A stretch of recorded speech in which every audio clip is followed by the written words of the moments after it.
Hi, guys, and welcome to this week's podcast. Today, we are going to focus on my COVID pregnancy. A lot of women have a multitude of different pregnancy stories. Of course, mine will carry its own weight, and this will be just my pregnancy story. This will be everything that happened to me from conception all the way to delivery. And it'll cover a bunch of different things that my husband and I experienced. But I do want to reiterate and just disclaim to everyone that this is not a medical advice podcast. This is not medical advice from a doctor. This is not anything prescribed for you. This is my personal story with my experiences that I am sharing with y'all to help you be enlightened and grow and know that someone is on the other side of the terrifying reality of postpartum depression. So let's roll. So starting at the beginning, I got pregnant at some point in September of 2019. It was our first time being pregnant. We were very blessed and fortunate that it happened very quickly, which I do not take for granted. And I have plenty of friends and family members who had their own fertility struggles, but I'm very grateful, and I do acknowledge that that is a huge blessing in my story. So that is something that I do think deserves recognition, and I'm very, very grateful for that. So we became pregnant. We confirmed our pregnancy October 1st of 2019. I had a very healthy pregnancy. We took a trip to California in January of 2020. Unfortunately, one of my dear aunts, Catherine, had passed away after a very long and sad battle with brain cancer. I flew with my sister and my mom over to California for the funeral and the services. So I was only, 3-4 months pregnant at the time. And like any soon-to-be mom, definitely worried about flying and just getting sick in general on the airplane. And then I'll never forget this. It was the day of the 2020 Super Bowl. I was flying with my sister. We had the same layover in Dallas. So we were flying to Dallas from LAX. And we're on the plane. All the TVs have the Super Bowl on them. And then all of a sudden, ticker at the bottom said something to the effect of deadly new virus hitting the West Coast. People, hospitalized, unknown sources, all the things. This was before they called it the coronavirus. So obviously, nothing was announced with what they thought this mega virus was. Obviously, everyone on the airplane was scared, was confused, no clue what was going on. Being that I was working at a hospital at the time, I did actually pack a few of just the basic surgical masks, just the basic like white on one side, yellow or blue on the other. So I whipped them out immediately, which thinking back, halfway into a flight, is that really doing anything? But, just a gut instinct when you're scared is to protect yourself. So I whipped out my 2 masks. I made my sister put it on, and then we touched down in Dallas. She caught her flight to Ohio, and I caught my flight to Florida. So fast forward to the end of January. From then on out, there were no visitors at any of my pre-birth OB appointments. My husband only got to come to the initial ultrasound. That was it. He was not permitted to tour the pediatrician's office with me. It was a one-person tour. We knew that he would be the only support person at the hospital, which I am very grateful for that. I've heard stories of women in New York who delivered their babies completely alone with the medical staff. And to them, I give a million times the amount of credit that they are due. That is absolutely horrific and awful, but also so empowering that they all did that on their own and now can share that crazy, wild adventure. So yeah, it was wild only having him at the hospital. My mom was in town from Ohio when I delivered my daughter, which we'll talk about that later on here. But she didn't even get to meet her until she was 3 days old because she couldn't come to the hospital. But yet she was 3 miles down the road. So that was awful. I worked my entire pregnancy. which was fine. I was working in a short-term rehab unit of a skilled nursing facility. So a lot of our patients would have the flu, would have, different ailments, knee replacements, cardiac surgeries, strokes, Parkinson's, you name it, we treat it as physical therapists. So my passion's really with helping my patients achieve the highest level of independence that they can. And by doing that and achieving their goals, we have to expose them to trying new and different things. Well, as you grow in your pregnancy, you grow to be more uncomfortable. So that did prove to be a little bit challenging for me in my 9th month of being pregnant. Around 37 weeks, I started to feel the heaviness of the baby, but I still worked until the day before I had her, and I'm eternally grateful for that as well. Other things that I didn't think we'd have to face with having a COVID pregnancy, little things that you don't even think about. No one in my family, other than my mom and my sister, because I saw them in January at that funeral, they were the only 2 people in my family to see me pregnant in person. So I had done a lot of Zoom meetings with my Yaya, who is in heaven, rest in peace. She passed away in February of 2021. But at the time, in 2020, she was in assisted living. She was doing great. I would Zoom her all the time with one of the associates at the assisted living, who was so lovely to help me do that. And I would show her my belly. I would walk around so she could see me. I remember I showed her my stroller. I showed her the baby bag and some clothes that I had gotten.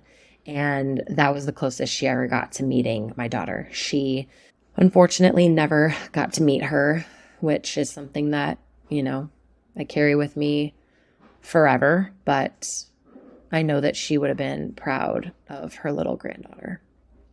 So I digress. Let's get back to the COVID pregnancy.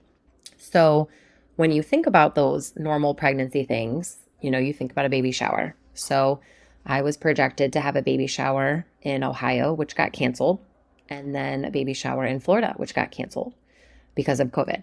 So 2 of my very dear friends, Jody and Christine, rallied around me, and they planned a drive-up baby shower. You guys, it was so epic. My neighbors were sitting in their driveways watching. So I think it started at 10 a.m. and we live on a corner lot. So the girls started at the clubhouse down the road, and they drove down my street like a parade fashion, and the first car would stop. And if they wanted to get out, they could. I had a little station with coffee and donuts and a card box if they wanted to drop a card in, and they could grab some coffee and a donut and then get back in their vehicle without touching me.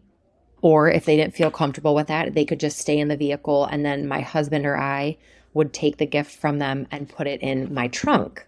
So my girlfriend had me back my car out into the driveway, and we opened the trunk of my little silver Prius, and the girls would either place the gift in there, or Chris and I would place the gift in there.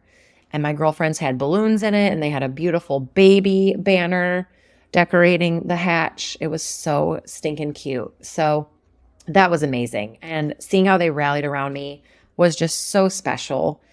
And you don't really think about it when you have a baby. You're just pregnant and you get ready to have a baby. But I think when people step up in ways that are not expected, it means 10 times more than it would.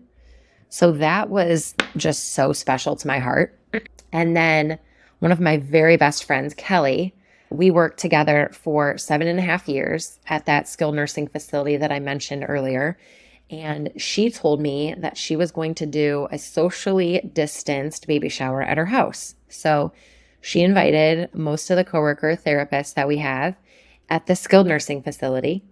They came and we sat equidistance apart, about 6 feet apart, maybe 4 feet certain times. And they all just shared stories with me. They all signed a beautiful book for me. And obviously, I opened up some gifts for the baby. I think something during that time that COVID really taught me was it forced you to slow down.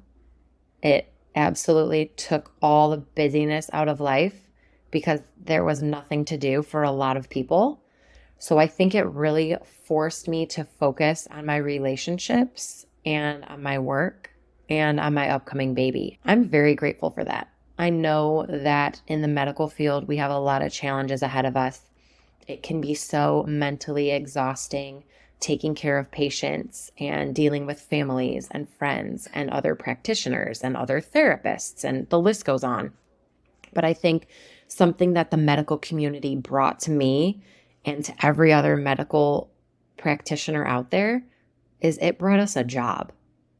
It brought us a paycheck and an income that we never lost during that time.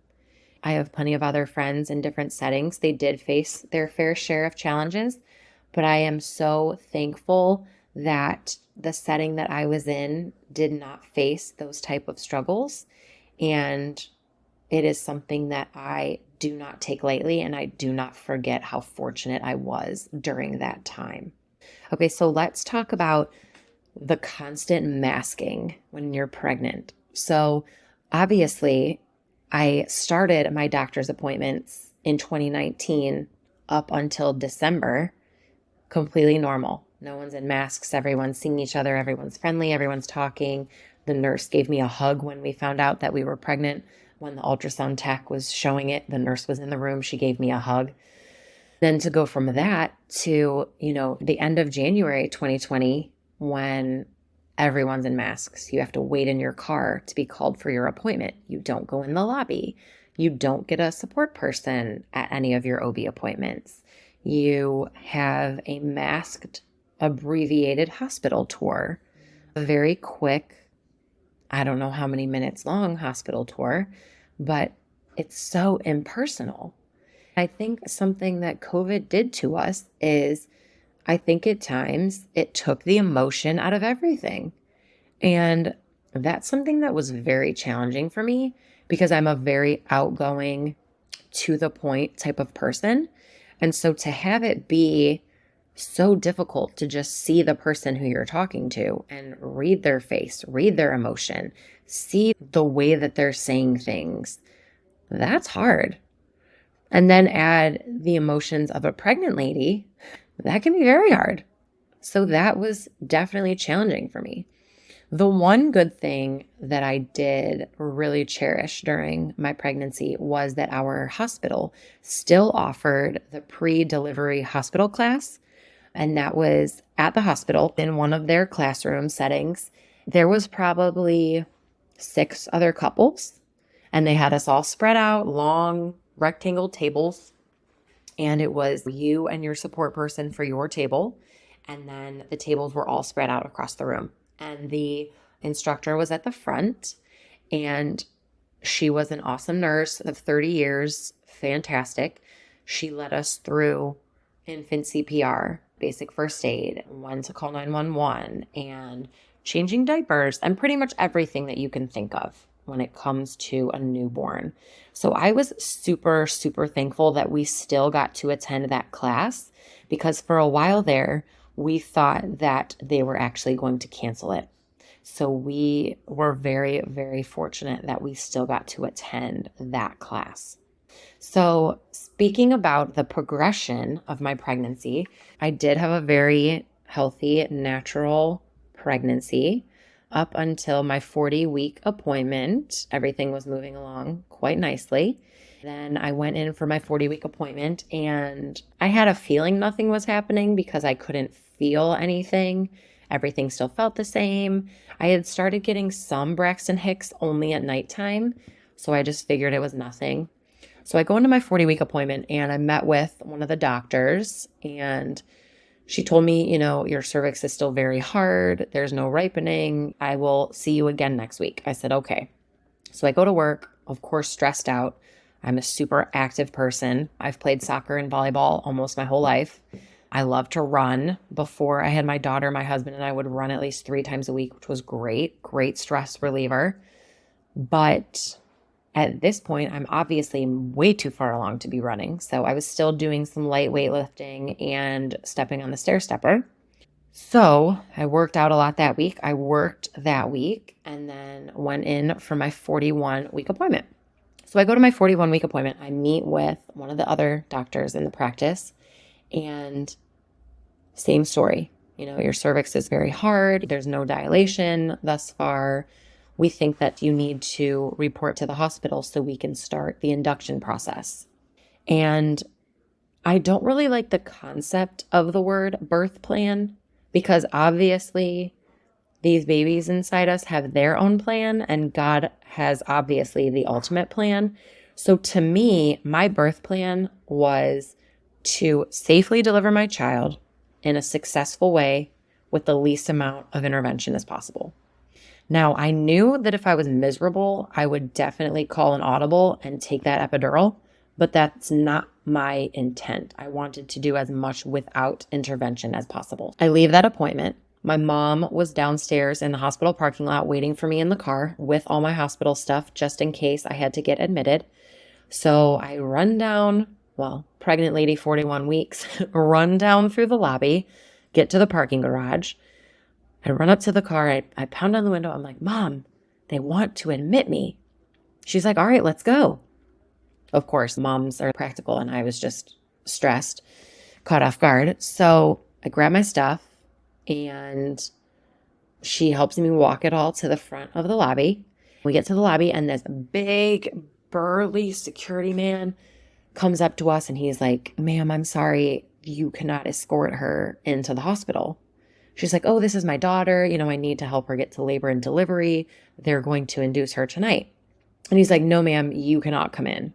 So after my mom dropped me off solo, it was a shocking experience to be alone and experience that until my husband got there. So stay tuned for next week to hear about the check-in process, and we uncover the gender of our baby, and I discuss my amazing delivery.